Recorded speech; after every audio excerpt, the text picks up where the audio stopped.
जय श्री राम। आप सभी का जीवन मंगलमय हो। आप सभी महान भावों का वंदन, अभिनंदन एवं स्वागत है। आप सभी महान भाव इस वीडियो को पूरा देखें। सहमत हैं तो subscribe, like, share, follow, comment करके भारत की संस्कार संस्कृति के उत्थान में अपना, धर्म के कार्य में अपना सहयोग प्रदान करने की कृपा करें। सकल पदार्थ है जग माही, कर्महीन नर पावत नाही। संसार में सकल पदार्थ, इन पदार्थ है, संसार एक पदार्थ के रूप में है और इसे कर्म जो नहीं करता, कर्मों से जो हीन है, हीन कर्मों को करता है, वो सुख को नहीं प्राप्त कर पाता, शांति को नहीं प्राप्त कर पाता। मनुष्य अपने जीवन के उद्देश्य को, सफलता को, प्रयोजन को नहीं सिद्ध कर पाता। अब आप कहेंगे कि हर मनुष्य तो कर्म कर रहा है। ये जो कर्म मनुष्य नहीं कर रहा है, कोई नहीं कर रहा है। कर्म ये प्रकृति की क्रिया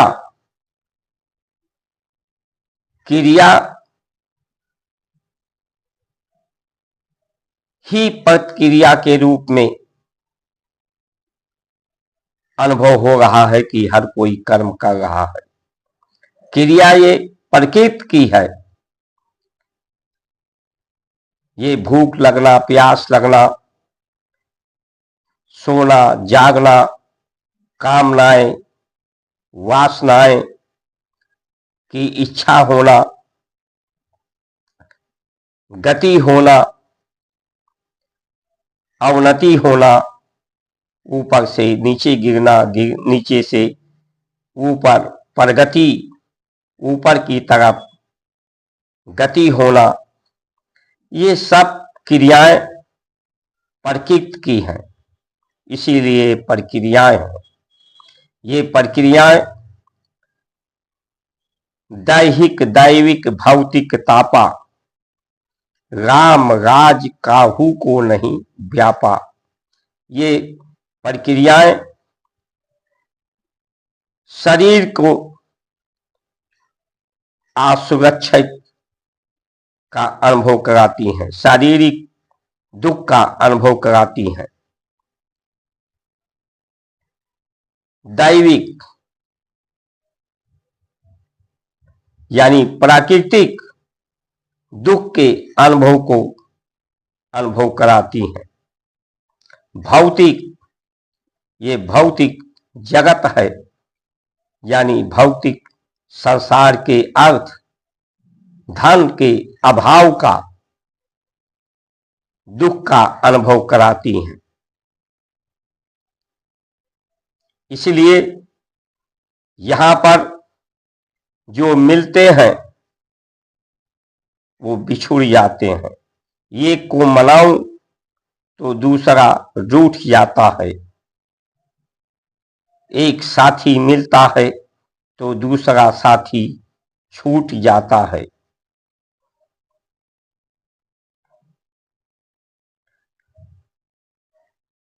इस शरीर के द्वारा, इन आंखों से सच को देखा नहीं जा सकता, बाणी शब्दों से सच को बोला नहीं जा सकता, कानों से सच को सुना नहीं जा सकता।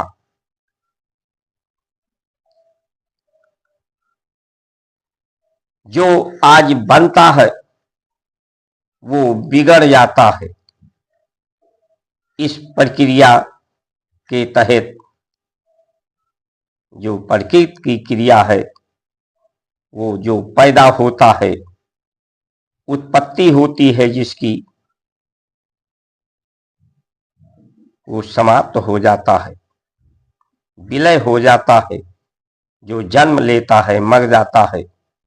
इस प्रक्रिया के तहत लाभ होता है, हानि होता है, जन्म होता है, मरण होता है, जस होता है, अपजस होता है, विरोध होता है, विरोधा का आभास होता है। ये ज्ञान असत्य का, झूठ का ही ज्ञान है, झूठ का ही कर्म है, झूठ का विज्ञान है। इसमें मनुष्य के द्वारा कोई कर्म होता हुआ नहीं दिख रहा है। मनुष्य की भूमिका कुछ भी नहीं दिख रही है, सब प्रकृति की ही क्रिया दिख रही है। इसीलिए इस कर्म को हीन कर्म कहा गया है, जो प्रक्रिया प्रकृति की क्रिया है। इसमें सुधार की बात कही गई है, देखभाल की बात कही गई है, संभाल की बात परंपराओं सनातन धर्म के द्वारा कही गई है। इस शरीर, ये जो तन है, इसको सत्य के साथ जोड़ करके, ये तन सत्य के साथ जुड़े तो ये सनातन धर्म से हो या ज्ञान से हो, विज्ञान से हो, संविधान से हो, मनुष्य शारीरिक सुरक्षा, शारीरिक विश्वास, शरीर के से सबका विश्वास, सबका साथ, ये शारीरिक सुरक्षा, रोगों से सुरक्षा, आर्थिक सुरक्षा, आर्थिक सुरक्षा में भेदभाव ना हो, मतभेद ना हो,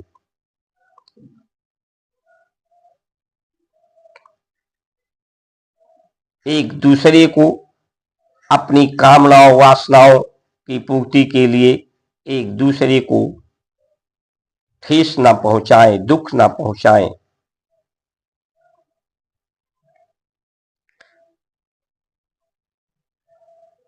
इसलिए भारत की संस्कार संस्कृति स्वाभिमान की है, स्वतंत्रता की है। जो ये प्राण की गति प्रक्रिया के तहत हो रही है, इस प्राण की प्रक्रिया को सतत क्रिया में के लिए प्रयोग ही सत्क्रिया है, सत्कर्म है। प्राण को, प्राण में गति ही है, लेकिन इस प्राण की गति को रोक करके शरीर के अंदर जो उलझने हैं, ग्रंथियां हैं, उपत्तिकाएं हैं, जो गांठ के रूप में बंधी हुई हैं, उन गांठों को खोलना, उलझनों को सुलझाना, इस प्राण का उपयोग, इसकी स्थापना करना, अवस्थित करना, व्यवस्थित करना, ये क्रिया, ये मनुष्य की क्रिया संस्कार की सूत्र के द्वारा, सिद्धांत के द्वारा, परंपराओं के द्वारा, ये मनुष्य की के द्वारा कर्म है, सत्कर्म है।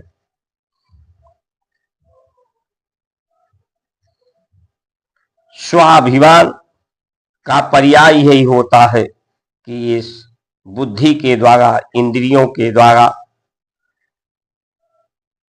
अपना सही सही अनुमान नहीं व्यक्त कर सकता, सत्य का अनुमान नहीं कर सकता।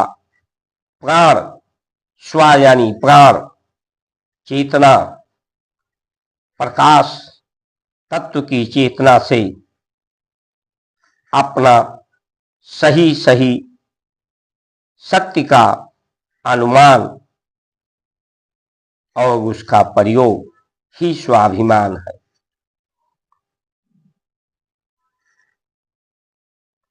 अपनी क्रियाओं का प्रयोग, प्रकृति की प्रक्रिया का अनुमान, सत्य की क्रिया का अनुमान, स्वाभिमान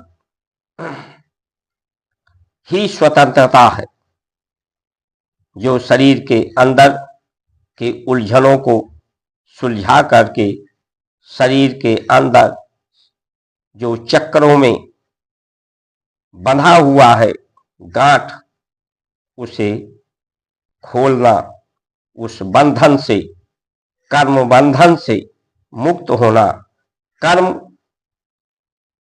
के परिणाम,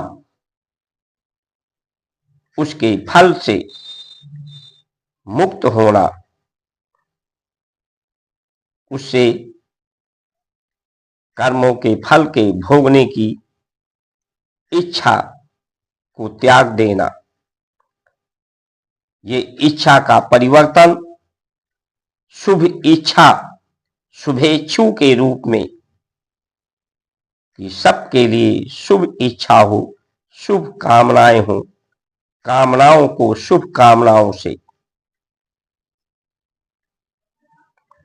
जोड़ने की प्रक्रिया भारत की प्रक्रिया है।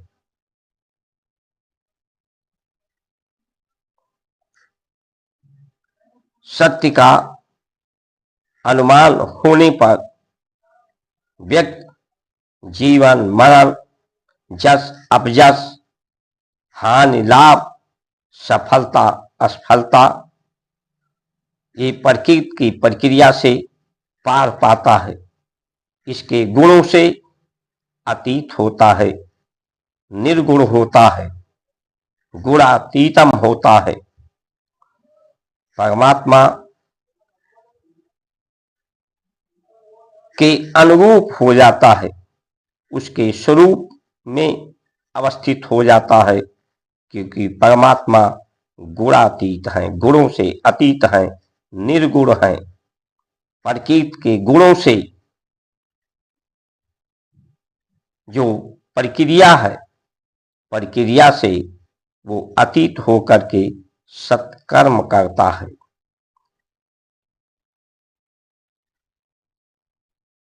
उसके विचार सद्विचार हो जाते हैं, भावनाएं सद्भावना हो जाते हैं। संसार के गगल को, जो मीठा जहर है, विष है, विकार है, जिसमें विरोध है, जिसके कारण बीमारियां हैं, उसमें सुधार करता है और परंपराओं की अनुशंसा प्रशंसा, इसके अनुशासन में अपने को बंधन कर्म बंधनों से मुक्त करके, दोष से मुक्त करके, भय से मुक्त होकर के स्वतंत्र की सतत प्रक्रिया को अपनाता है, जिससे शारीरिक सुरक्षा प्रदान होती है, जो प्रकृति की प्रक्रिया से असुरक्षित की भावना समाप्त होती है। सबका सहयोग, दान से, सेवा से आर्थिक मतभेद, आर्थिक सुरक्षा, राष्ट्र सुरक्षा, सब परिवार के रूप में परमात्मा के परिवार सभी हैं। पूरा जगत एक परिवार के रूप में एक दूसरे का साथ सहयोग सत्कार करें।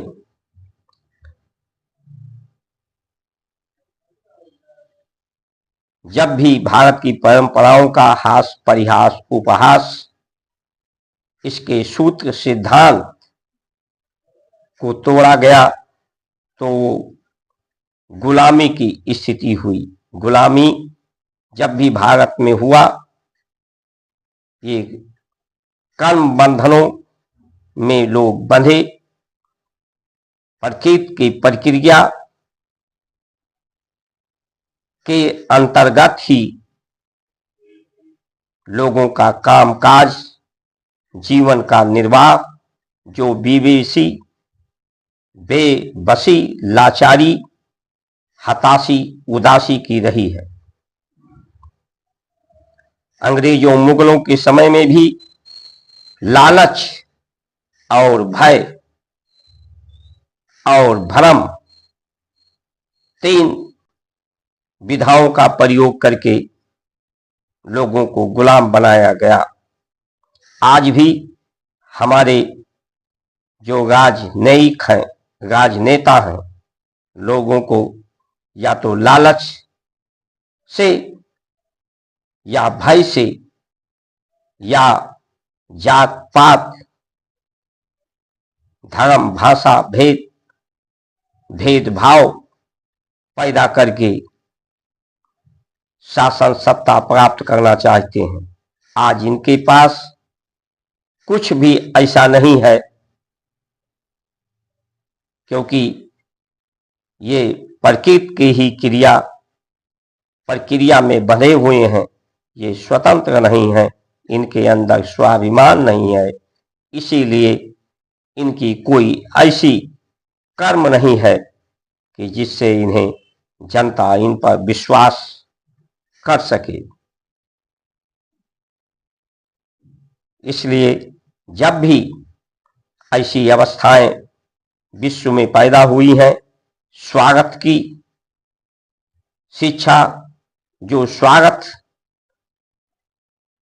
के लिए अर्थ खर्च करके जब शिक्षा मिले लोगों को, तो उससे स्वागत ही और स्वागत पैदा होता है। उस शिक्षा को प्राप्त करके जो लोग नौकरी करते हैं वो स्वार्थी होते हैं। जो लालच और भय दिखा करके सत्ता का मोह जिसे हो, वो स्वागत ही है।